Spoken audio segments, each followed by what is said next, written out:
Howdy folks, old Buster coming to you again. Got a little story about my Aunt Rosie. Named this story Aunt Rosie after her. Now Jesse, you're my kin and best friend, and I ain't going to let you to get loose, you hear me? Now you're going to go with me to Aunt Rosie's on Saturday for dinner. Aunt Rosie was on Buster's great-grandma's side. She was a Sylvester. That was Grandpa Gus's ma's maiden name. My grandma, Buster's grandma. Well, you know why I'm Buster. You know, the fixin' is going to be right smart for everybody, and you don't have to eat no corn or nothing sappy. Well, Aunt Mary's going to bring them 5-gallon tins of baked goods first, and I'm going to ask Aunt Rosie for chicken and dumplings and knedlings. I just dearly love that stuff, and you know I can eat my weight in it. Jesse said, now dang it, Buster, them gals is going to be there that wants me to spoon with them, and I just don't rightly cotton to them. Well, Buster told Jesse that wasn't going to happen, because them married gals is off to their grandma's house in the valley for the summer, so don't fret none about that. Well, Buster's grandma had Jesse and Buster to pick dandelions for greens and wine, and Buster flopped down on the ground and picked himself a dandelion and blew on it and watched the wind carry away the fluff. The fluff was spores that reproduced to make more dandelions. Well, Buster and Jesse also climbed the maple tree to watch the seeds float down to the ground like little helicopters, just passing the time and deciphering on the wonder of nature. Well, that evening, when the boys got on back to the house with their load of dandelions, Grandma about had supper fixed up for them. Buster and his and Grandma and Grandpa Gus ate the roast pork and dumplings and mashed taters and gravy and corn. Buster mixed his plate with some sauerkraut and lapped up his first helping in no time flat. That iced tea sure was good, sweet and just right. Now Jesse got him a salad bigger than a mixing bowl along with his roast pork. Jesse didn't like no corn or nothing sappy, as everybody knowed, so Grandma would always fix something special for Jesse. It was still daylight, and Grandpa Gus asked if the boys wanted to ride into town with him for a bit, then he would carry Jesse on over to his house. Well, they all stopped over to Leake's drugstore, and the boys got them some ice cream whilst Grandpa Gus talked to Atticus Cobb for a spell. They was all talking about the coming gin season and how Grandpa Gus's rice and beans was coming along. Well, after a bit, they all went over to Jesse's, and Mrs. McBrayer had some fresh coffee she just made up and offered Grandpa Gus a cup and a piece of apple pie right out the oven. Him and Mac, Mr. McBrayer, visited a while, and they had their pie about and talked about what all they was happening in town, and somebody that throwed 16 cholera hogs in the bayou. Oh, got a fly around there somewhere. Of course, Buster had to have some too with a quart of milk. He dearly loved apple pie just as much. Jesse's ma told Jesse he ought to eat like Buster, and Jesse told her each weren't that big, so he couldn't. She told Jesse she just didn't want him getting sick is all. Feed a cold, starve a fever, she said. Well, Buster and Grandpa Gus said their goodbyes and left on out. Both of them boys were ready for their feather beds because their ma and pa wasn't going to let no daylight burn, I guarantee you that. The next morning, Buster drove up to the house and asked Miss McBrayer if Jesse could go with him to the farm and pick elderberries so his Uncle George could make some wine. Well, Buster said they'd bring her a mess too. Buster told her it'd be nigh on the evening before they got back, and his and Grandpa Gus was already in the field, and Grandma had dinner buckets made up for them. When Buster and Jesse filled up all their lard cans with elderberries, they went over to where Grandpa Gus was walking levees barefoot, of course. He told the boys there was a case of shotgun shells and 2 shotguns in the truck and to go shoot the blackbirds in the field. You see, the blackbirds would eat the rice. And, maybe not kill so many of them, but you scare them off. Well, like I say, not that they'd kill many, if any, but would scare them away from the crop, and Buster and Jesse shot them guns till the barrels was plumb pert and they're red hot. Leastways so a body couldn't touch them. Well, after all the shells was gone, the boys took a little dip in the canal and then chunked a few rocks off the Indian Bayou Bridge and some bottles were floating by. Well, late spring and summer was always best for the boys in the South, but hunting season was good too. Summer was best though. Well, Buster and Jesse went duck hunting on the farm last year and got their mess of ducks each time they went. They done a little trapping and rabbit hunting too. Buster's favorite hunting was for quail and frogs though. You just had to watch for the water moccasins and cottonmouths when frog gigging. Couldn't keep catching them with your hand because you get bit. Well, one thing, the boys always ate good. They didn't have much money when they was youngins, but had a high old time. Their other two friends, Walter and Howard, would get together with them, but their paws had them working and couldn't get away as much as Jesse and Buster could. Well, Buster lived closer to Jesse, and they could get over to each other's lots, get over to each other's house lots easier than Walter and Howard could. Now, Howard lived pretty close too, but his and Pa had him operating heavy equipment since he was a little tyke to make a living, so he was mostly busy except on Sundays, sometimes Saturdays. Walter lived out on the ranch, and his and Pa sure enough kept his and three boys and two girls hard at it. So most of the time it was Jesse and Buster. Well, Saturday come and Jesse and his and folks rode on over with Grandma and Grandpa Gus to Aunt Rosie's place on out towards Hazen. It was only about 12 miles to where they was a-going, so it didn't take too long to get there, you know. Well, first thing, right off the bat, the boys got their hair tousled and cheeks pinched and told how big they was a-getting. Buster and Jesse lit a shuck and went on out to the barn to see the new piglets and chicks. There was a new calf or two, and old Emma had a foal. One of the youngsters come up to Buster and Jesse and told them that Aunt Rosie wanted to see them and be quick about it. Well, they come a-running, you know. When Buster come up to Aunt Rosie, she asked him what all he wanted for dinner. Well, Buster went to grinning from ear to ear. Chicken and dumplings and cannellini too. He hollered a-jumping up and down. Well, Aunt Rosie looked over to Jesse and asked what all he wanted for dinner, and he said hamburgers, kind of sheepish-like, you know. Well, Aunt Rosie told Buster and Jesse to fetch that old hen out back and bring her to her. Well, they did, and when they got on back with the hen, Aunt Rosie wrung her neck and put her in a boiling water pot and get the feathers off. Whilst they was preparing the chicken, Aunt Rosie looked over to Jesse and told him she was going to make him two of the biggest and best hamburgers he ever ate. Now, Jesse dearly loved them hamburgers and go to town on them, I tell you. Jesse didn't get many of them at home because his and Pa didn't raise no beef, but he sure enough got some on Saturday after the picture show, which all the youngins in and around town would go to the evening. Well, after all the eating and visiting, Buster and Jesse and their folks headed on back to their places. Jesse said he wanted Buster to stay over at his house after the picture show, and Grandma said that'd be fine with her. Grandpa Gus give Buster his and dime for the week and said to be on home tomorrow evening. Now, Buster done had him a rule. Wasn't going to be no chocolate-covered raisins around him. One time at the picture show, the boy behind the counter give Buster them chocolate-covered raisins instead of chocolate-covered peanuts, and Buster got sicker than a dog during the picture show and throwed up every which place. Now, Miss Inez had to stop the picture show, clean up the mess, and Buster didn't get to see Tom Mix that day. Buster was plumb put out about that, I tell you. Them chocolate-covered raisins was about as bad as a slinky or liver or beets as far as Buster was concerned. He hated them all. If you wanted to see a feller riled, just give Buster some of them to eat. Buster couldn't even stand to be around the nasty tasting things. Worser than poison, he said, trying to kill him. Well, Jesse told Buster that there was going to be a picnic out at Clear Lake after church on Sunday and asked if he wanted to go. Well, sure enough, Buster said. He knowed his and folks would go too, and he just couldn't wait. Hot dogs and popcorn with butter, tater salad with tater chips, homemade ice cream, hamburgers, just a mountain of other delicious food to graze on, as well as hot dogs.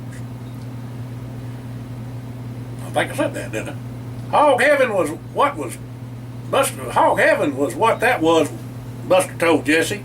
Of course, they had certain foods that their folks all made that was real good. So other than that, they had all kinds of dishes. Of course, they'd have to wait for an hour or so till their dinner settled for the women folk to let any young'un go swimming.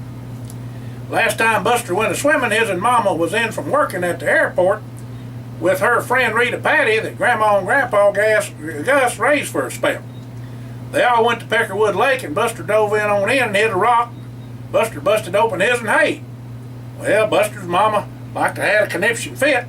when Buster come up out of the water with him a-bleeding everywhere. It was the end of swimming that day, I tell you for sure. Buster still carries a scar on his forehead to this day. Now, Buster was a right good swimmer, though. He taught himself to swim by watching the other young'uns. He seed how they was a-doing it and just jumped on in. He blubbered a bit, but took to it like a duck to water. Just paddled on. Some folks thought he ought to be in them Olympics you hear so much about. But nobody knows much about all that in these here parts. But he was a swimmer. He could go fast. Buster was a talker. He would talk the brass horns off a billy goat. Jesse just didn't say much till you got him wound up. When you did, he was a magpie. Only his thing, it just took him so long to tell a body something.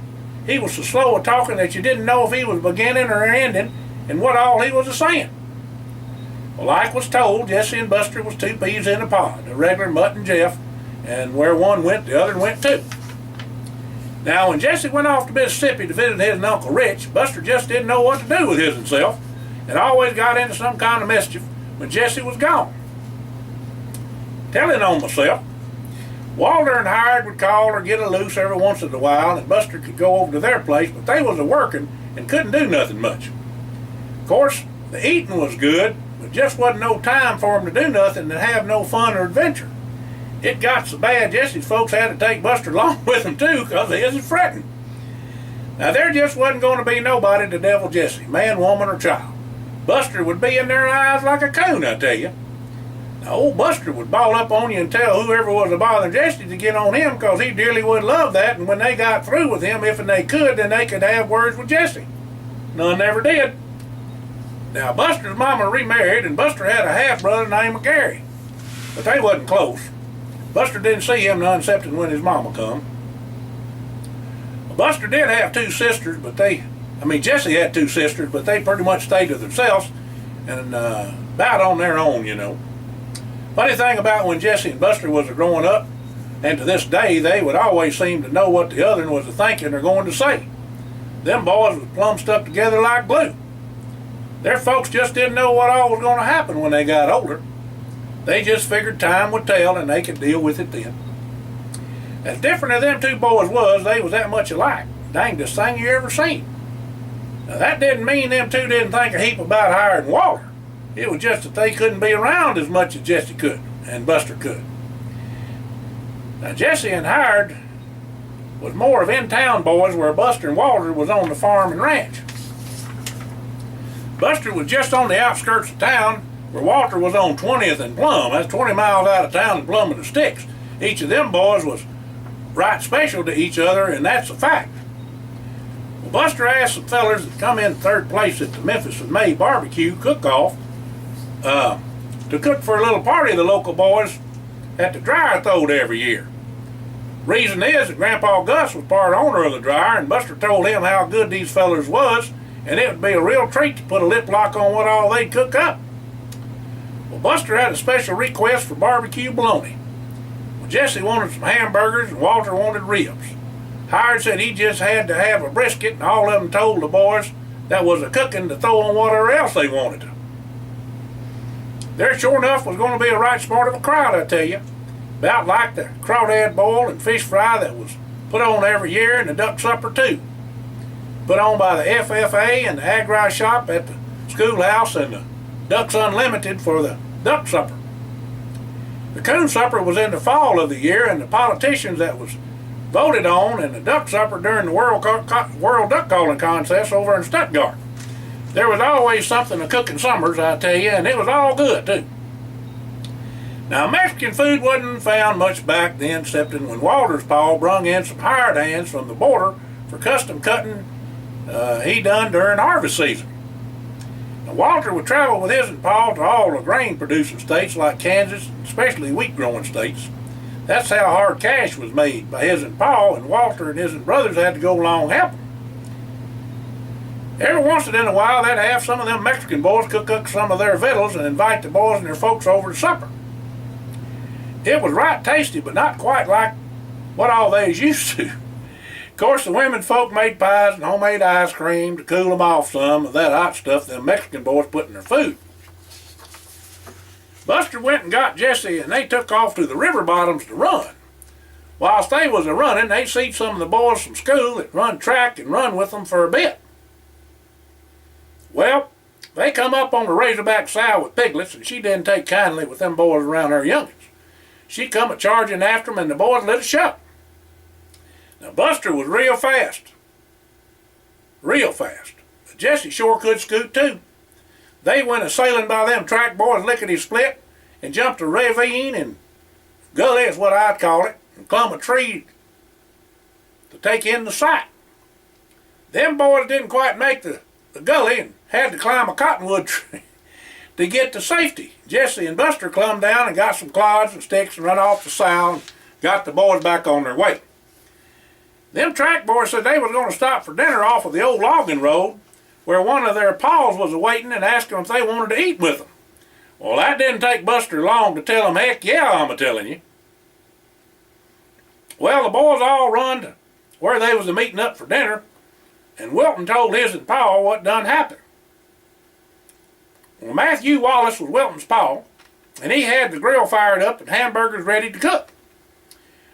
Well, Mr. Wallace had several coolers in the back of his truck chock full of cokes and all manner of victuals them track boys' maws fixed up. Tater salad, tater chips, hot dogs, pickles, baked beans, fried pies was there. Well, Mr. Wallace shouldn't have told Buster to pile on in and eat his and fill, 'cause he done just that. Buster done drank 22 of them small Coca-Colas and ate 6 double hamburgers and 4 hot dog sandwiches, each of them piled 4 dogs high. Plus he done ate pert near a plate full of baked beans and a plate full of Taylor salad and a bag of Taylor chips along with it.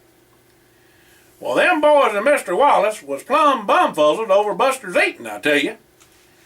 Well, Jesse told Wilton his and Paul shouldn't have told Buster to eat his and fill, and he ain't even started on them fried pies, which he loved dearly, said Jesse. But them fried peach pies didn't have a chance. He done put away a dozen of them before you could shake a stick at a steak. Well, after dinner, the track boys were ready to finish their run and headed on out. Well, Jesse and Buster had to find a bush before they left on out. When they come back, Mr. Wallace was in a tizzy. He had a flat tire and no jack and was in the middle of nowhere. Well, Buster told Mr. Wallace there weren't no problem and told Jesse to fetch a chunk over there beside the road. Well, Buster went around to the back of the truck and hunkered down and grabbed a hold of the bumper. Well, Buster then told Jesse to slide the chunk up under the axle when he lifted her up. Well, Buster bowed up and poured the coal to her and lifted the rear into that truck like it weren't nothing at all to it. Well, Jesse slid the chunk up under the axle, and then Buster let her down and got the tire irons from Mr. Wallace, took off the lug nuts, and changed the tire. Well, after tightening the lug nuts, Buster went to the back of the truck and lifted it up, had Jesse get the chunk out from under the axle, and Buster told Mr. Wallace he was a-raring to go. But did he reckon he could have another one of them cokes? If there was any left. Well, Mr. Wallace just stood there with his mouth wide open, a-gawking at Buster. He told Jesse he ain't never seen nothing like that in all his born days. Jesse told him that ain't nothing. You ought to see him when he's riled. Well, Buster drank his and coke, and Jesse had one too for the road, and they waved goodbye and headed on back to the house. Now, speaking of lifting things, Jesse seed Buster whilst they was over to visit some friends from the schoolhouse. He lifted up a boat, motor, and trailer. It weren't no littling neither. The feller next door to these folks had pulled into his driveway at an angle and got the motor buried up in the roadbed in the asphalt. Well, the lady wanted to leave on out to the store, but was blocked in. Well, Buster got on up and told Jesse to come on out with him. Well, Buster told the feller to hold on and then commenced to tell him how they was going to get that there boat loose. Well, Buster told the feller and Jesse he was going to lift her up, and when he hollered to Jesse, Jesse would relay what Buster wanted him to do. Well, the feller got on in his Jeep, and when Buster lifted that boat, motor, and trailer up, he told Jesse to tell the feller to pull up, but slow. 'Cause he had to walk that rig out with him of driving. Well, Buster lifted that rig and backed up the driveway whilst Jesse had the feller in his Jeep, drove real slow like Buster told him, and got it all cleared. Buster set him down, and Jesse told the feller to stop. Buster waved to the feller and went on into the house where they was a visiting and told the lady she could get on out now and go to the store. Now that story, along with lots of others, got round real quick in town. Buster was cornbread stout, was what Jesse told folks. Walter, Howard, and Jesse had known that for a long time, nothing new to them. It was late spring and the boys was at the schoolhouse when Clyde Outman, there was an Inman and an Outman, the Outman was plumb out of his mind to tackle Buster. He just didn't know what all he got himself into coming to Buster. There was a new thing where a feller would pop a belt loop on a feller's Levi's, and Clyde done this to Buster. Now Clyde was a few years older than Buster and thought it would be real funny to do that to Buster's jeans. Well, when Clyde popped Buster's belt loop, it tore loose. That wasn't funny at all. Them jeans cost good money and hard cash was hard to come by, you know, in them days. Well, sir, Buster spoke his mind to Clyde, and Clyde figured to Buffalo Buster since he was older. That wasn't going to happen, I tell you. Well, there was a bit of a fracas, and Clyde ended up in the fish pond fountain in front of the schoolhouse. He was wetter than a frog, and I reckon he had to get on back home to get him some dry breeches. Seems like Buster was always having somebody picking on him just to try him on for size since he was bigger than about most folks. Once there was a little tussle on Halloween when a bunch of rowdy old boys was picking on boys they come up to stuffing them in trash cans. Well, Buster just happened to be walking down by the alley in back of a feller's house named Charlie Henson that he knowed.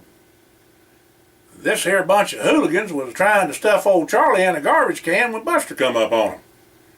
Now Buster hollered to him to turn Charlie loose, but they wasn't about to do that and told Buster to make what all he wanted of it. That he was going to be next. Well, Buster done just that, and the fight was on. Needless to say, Charlie wasn't stuffed in no garbage can. But Buster got himself in a pickle over that, I tell you. Buster picked this feller up by the seat of his breeches and the nape of his neck and flung him plumb through the end of a garage that backed up to the alley. Now Buster didn't mean to hurt the feller, just wanted to get him away from the tussle. Danged if he didn't know his own strength, you know.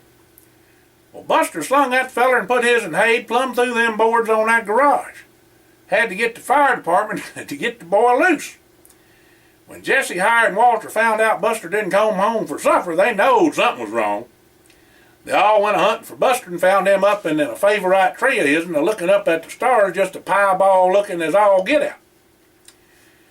Well, Walter hollered up to Buster to get on down from that tree, him.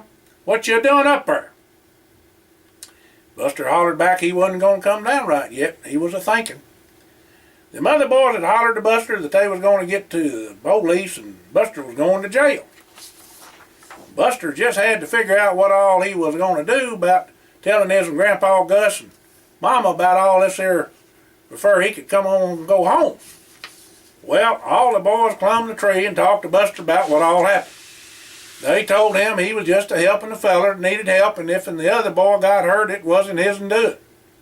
Fact was, there was 5 or 6 of them boys, and just Buster taking up for Charlie, and Charlie wasn't no help no way. Well, Buster told Jesse he was sure enough hungry, and if he didn't care, could he stay over till morning? If and so, he would call his grandma and tell her. If it was all right with Jesse's mom. In the morning, Buster was going to go see the police and see if they wanted him. Well, all the boys thought that was a right smart idea and headed over to Jesse's house. When they got there, Ms. McBrayer fixed all the boys something to eat, and Buster ate 4 ham sandwiches before you could bat an eye. Oh, after about 3/4 of a dewberry pie and a quart of milk, Jesse come up for air. About that time, Buster's folks drove up. Mr. McBrayer had called them and the police chief too. Bud Berry was the chief's name, and they was all let into the house and gathered up in the parlor. Buster told his folks he was going to go see the chief in the morning and didn't want to fret 'em none. Well, the chief and pert near the rest of the town done knowed what all happened, and Grandpa's Gus had done spoke to the boy's pa and that had his hay put through the end of the garage. The boy had done been took to the hospital and was going to be all right. The other boys and their folks had been talked to too by the chief. The chief told Buster he wasn't in no trouble, but he just needed to be bit more careful of where he was a-slinging people. The chief knowed who started the fracas and how many of them there was, and it was just Buster taking up for Charlie and himself. Now, Charlie's folks was another matter. They was right put out that all them other boys ganged up on Charlie and was right appreciative that Buster helped him out. The chief said he figured everybody learned a lesson and just forget the whole business. Buster's grandpa Gus told him to do just what was right. Don't start no trouble, but don't run neither. Them boys could have hurt Charlie, and then where would they be? Buster was just doing what the good book says, but Buster's grandma looking out for his neighbor. Said Buster's grandma just looking out for his neighbor. When Buster's folks left on out, Grandpa Gus turned to Buster and told him to be on home about dinner, cause Buster had to take him to the courthouse for some business over at the county seat. The county fair was starting that evening, and he told the rest of the boys if they wanted to come along and stay for the fair, they was welcome. Boy howdy, that sure enough put grins on all their faces, I tell you. He also said it'd be late to tell their folks they could all stay over with Buster that night. Buster had butter on a biscuit with homemade peach jam Mrs. Dollinger had sent over to Jesse's ma, and a couple of pieces of leftover bacon before they went to bed. Walter and Hired had to get on back for early morning chores so they could go at dinner the next day with Buster and his and Grandpa Gus. Buster was known to eat right smart, and he had an uncle from the city that come to town to see if he could fill that boy up. The last time they visited, he brung Buster a bunch of nanners and a gallon of ice cream. He sure thought he had Buster, but he got himself a big surprise. Buster ate the whole dang thing, all of it. Well, this time Buster's uncle took him to the Magnolia Cafe, where you could get all you could eat for $1. Well, after Buster lit into that buffet line about 6 or 7 times, the manager come over and asked Buster and his uncle to leave. They just couldn't afford to feed that boy, he said. Well, Buster got to eat all he wanted from Charlie Henson's great aunt's cafe down by the railroad tracks. Ever since Buster helped Charlie, them ladies went to feeding Buster when he was around. They said they had to keep up Buster's strength since the growing boy needed his nourishment, and somebody just might need his help. Well, Buster sure did like their plate lunches, that's for sure. Nothing like homemade victuals, and he said their bread pudding was the best. Every time Buster and his Grandma and Grandpa Gus went on a trip, Grandma had to make up extra food to take with them. Grandma O said it was a full-time job trying to keep that boy filled up. He had a holler leg. Why, when she went to the grocery store, she had to find hiding places for all the things Buster liked that she bought for his dinner bucket that he took to the field. Them peanut butter cookies was bad enough to hide, but nanners was the worst. Buster would smell them out every time. One thing about it, ain't nobody ever told Buster what to eat, how much to eat, when to eat, and never will. That boy surely could eat and was said to have a holler leg like I told you. The first place Buster would head to was the kitchen when he hit the door. Wasn't nothing safe in the refrigerator. Well, all the boys' ma's and pa's too knowed about Buster and his eating. Funny thing is, he was skinny as a rail for his size. Reckon with all his working all the time on the farm and at the dryer, burned it all off the boy. Fact is, ain't none of the boys ever backed down from a chore and always lent a helping hand to whoever needed it. Now, all the boys were right smart.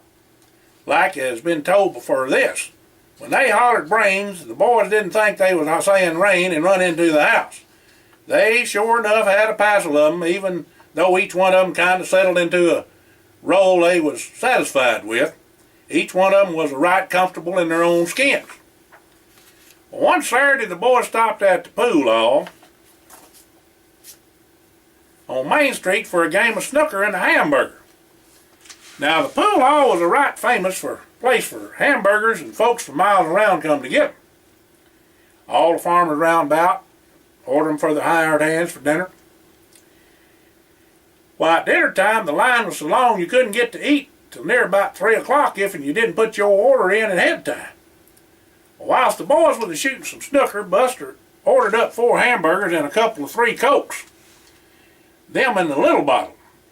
Well, Buster left on out early of a morning and didn't get right enough to eat because he was in such a hurry to finish up his chores so he could meet up with the boys. After them first 4 hamburgers, he done ordered up 4 more. Well, Mr. Jones, who owned the pool hall, hollered over to Buster and asked him just how many he was going to eat.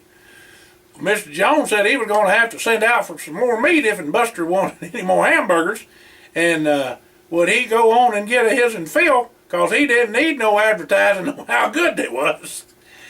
Said he wasn't going to be able to feed the hands coming in from the field and folks that was in town because of how many he was eating. Well, everybody in the pool hall was just a howling at that, I tell you. Some men folk playing dominoes got in on the act as soon as Buster ate them other 4 hamburgers. The men folk bought him 4 more. Well, Mr. Jones was fit to be tied of running back and forth them hamburgers, and finally had Red, the cripple feller that worked there racking balls for him, to go fetch fresh meat from the butcher shop round the corner. Well, old Buster was the talk of the town that day after eating 12 hamburgers. Buster said when they left on out and somebody asked him how he could eat 12 hamburgers, he said that them hamburgers tasted mighty fine, but they ain't that big. Oh, Buster dearly loved to go to Jesse's house because Jesse didn't eat but just certain things, and he would get Jesse's corn and anything sappy, as he called it. Walter's house was real good too because his and Ma had a big brood to feed, and there was always plenty to eat if you was company. Hired's Ma, on the other hand, didn't cook like that, even though Hired had a brother and a sister. His and family was kind of fancy, like I'd say, in how they set a table. At Buster's there was just him and his and Grandma and Grandpa Gus, but Grandma learned to cook right smart a batch of everything when it come to feeding time. Now each one of the boys' ma's cooked a lot alike, but Buster's Grandma, she fixed old country food a lot too. When the boys each visited with their other families, they got to try out different kinds of cooking and dishes they made. It was always a pleasure for Buster to go along for a picnic or family gathering. Buster said he always got fuller than a tick when he did, just wasn't no leftovers. Jesse and Buster done had to do something they ain't never done. They was a-going to church camp. Now Walter and Hired was a-working and just couldn't get a way to go, but they said there just might be a way if and all their ma's got in on it and set their foot down to their paws about the Lord and the good book. Them boys knowed their ma's would have the last say, and 1 or 2 of their paws might swell up a mite, but would get over it. The boys just had to work it right. Well, first off, Ms. McBrayer had to let it be her ID. So Jesse and the boys went over to Jesse's house and had some pie and cookies and told her that there was a meeting at the church and they would like to go. Well, Ms. McBrayer was plumb tickled pink to hear them boys say they was going to go more to church and was going to move heaven and earth to get them there. Well, she sure did call all the boys' ma's and tell them she was taking them to the church house for a meeting, and they'd be home later that evening. The boys knowed they was going to talk about the church camp that night, and when Ms. McBrayer heard that, she'd been happier than a lark. The boys said they would surely like to hear all them preachers have some fun too. Ms. McBrayer talked to the preacher and people there that was going to head up to camp. And they told her that the meetings at the camp was going to be getting young folks into the service of the Lord, preaching and such. That done it right there. Them boys just had to go. When they all got back to the house, Ms. McBrayer invited all the boys' ma's over for tea and quilting the next day. Now she surely put on the dog about all the boys being interested in going to camp and how interested they was in the meeting. All the ma's asked her if and she believed that was true or if the boys had something up their sleeve. Well, Ms. McBrayer said there just couldn't be because of where they going to be, and that was up in the mountains in the middle of nowhere. She said all the boys jumped smack dab in the middle of what all was going on at the meeting and even quoting Bible verses. Well, them ma's knowed their boys had the faith in Jesus and all and knowed the Bible, but quoting scripture was something else in front of folks. Especially after the drinking of the wine and getting themselves knockered that Sunday a while back. Well, all the ladies figured all their praying done some good, and the boys was turning over a new leaf. Now, not to say them boys wasn't good boys, but they was into something all the time, and you know they dearly loved the Lord and Jesus and the Holy Ghost. Well, sir, the women folk got it done. The boys was going to church camp. Off they went the next Sunday afternoon after dinner on the ground, and a nice little talk from the preacher. All the boys knowed and liked Preacher Templeton, even though all of them went to different churches. Plus, he liked wine too, as well as a little nip of something stronger every once in a while, for what they call medicinal purposes. Well, all the young'uns and adults loaded up in an old church bus and lit on out for camp. Well, after they got there to a place in the woods called Lonsdale, all of them got settled in. There was barracks with bunk beds and a cook shack too. The gals was separate from the boys, one on each side of the camp, with the counselors sleeping quarter smack dab in the middle, twixt the boys and the girls' barracks. Outhouses was to the side of each barrack so the body could see who flung the chunk of a night. Well, now everybody met up in the evening for what they called the vespers, and was introduced and told what all they was going to do.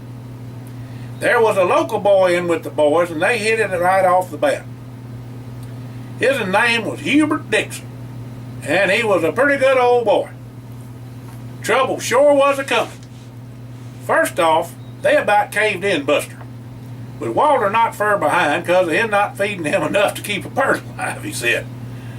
Well, old Hubert said to the boys whilst they was a-swimming the next day that they could slip off to his house through the woods, and his ma had plenty to eat.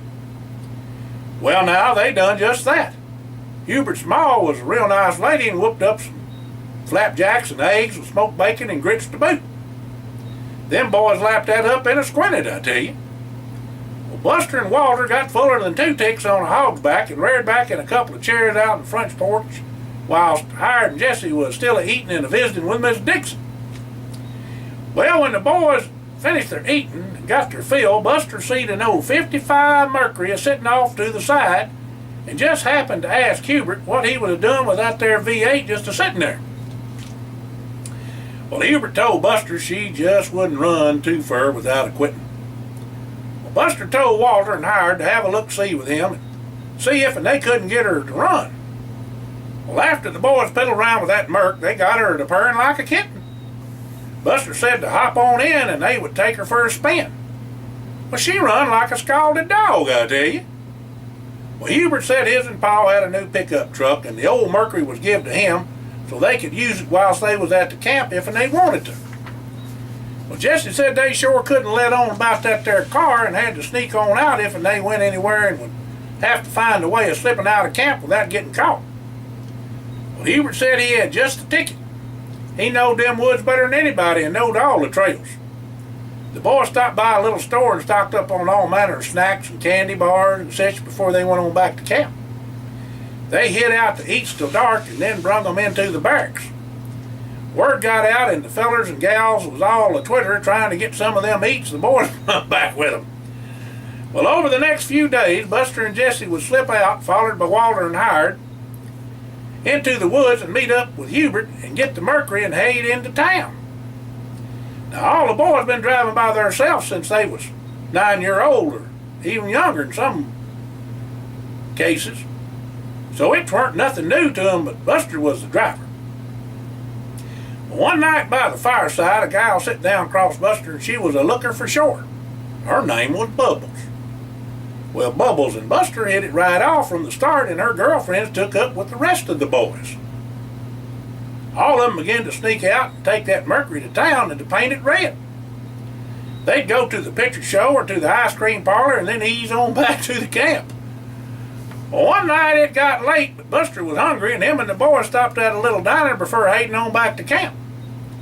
Well, Hired done spied one of them counselors driving up to the diner and told the boys they had got to leave. Well, Jesse throwed down, I get tickled thinking about it. Jesse throwed down enough money to cover the bill, and all of them went out the back door. The boys knowed they'd better get on back to camp pronto, so Buster give her the gas and burn rubber when he hit the blacktop.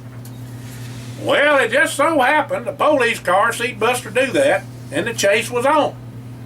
You would have thought they was in the moving picture show Thunder Road, the way Buster was taking them mountain roads. He was up on two wheels on one curve. When Hubert told Buster to kill the lights and make a turn, you just couldn't see that was into the woods. Buster done what Hubert said to do, and on the speed of trust, and Hubert got him hid, and the police passed him on by. They lit on out to the camp and stuck into bed before they got caught. Well, it seems like Howard dropped his camp ID at the diner, and the waitress give it to the counselor to take on back to camp for Howard. The fat was in the fire for sure. The head counselor rousted out the boys and wanted to know what all was going on, because it proved they was into town, and that was a fair piece to walk. Well, Preacher Templeton was woke up and the questions started to come. Now, none of the boys, including Hubert, was in the habit of lying, but they sure didn't want Hubert in no trouble. Buster said he was doing the driving and he was the one to blame. Now, Walter and Howard and Jesse would have none of that and told Preacher Templeton they was there too. They didn't tell on Hubert though, but Hubert spoke right up and said it was his car. Well, Preacher Templeton said he had heard about all the snacks and goodies the boys brung in, but just didn't know who was doing it. Now he did. He asked how in the world it come about. Well, sir, Buster said it was all because of them being hungry and wanting something to eat. Oh, I know y'all don't think any of this is true, but it is. Well, after the story was told, Preacher Templeton said no more going to town, and he'd see to it that the boys and anybody else would get plenty to eat.